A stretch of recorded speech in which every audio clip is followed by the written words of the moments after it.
Hi friends, welcome to cinema ரசிகன். நம்ம இன்னைக்கு மூவியில் பார்க்க போகிற படம் இப்போ தேட்டர்ஸில் ரிலீஸ் ஆகிருக்க படம். படத்தோட நேம் காந்தி டாக்ஸ். இது ஒரு சைலண்ட் மூவி.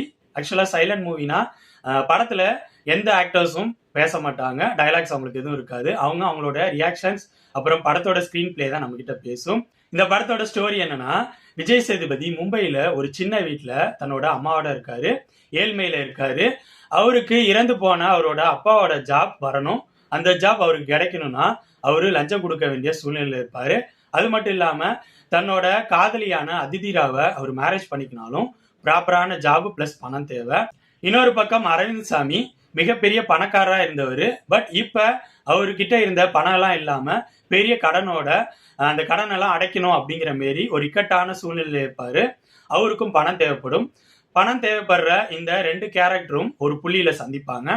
இதுக்கப்புறம் அவங்களோட லைஃப்ல நடக்கிற விஷயங்கள் தான் காந்தி டாக்ஸ். என்ன பொறுத்த வரைக்கும் இந்த படத்தோட டெக்னிக்கல் விஷயங்கள், இந்த படத்தில் நடிச்சவங்களோட பெர்ஃபார்மன்ஸ், இது ரெண்டும் நல்லா இருந்துச்சு. பட் இந்த படத்தோட ஸ்கிரீன் பிளே எனக்கு டோட்டலா ஒர்க் அவுட் ஆகவே இல்லை.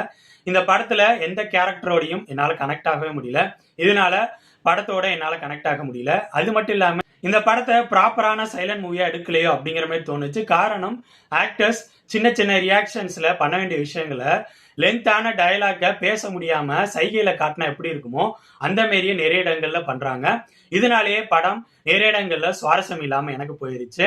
ஸோ என்னை பொறுத்த வரைக்கும் இந்த படம் ரொம்பவே சுமாரான படம்.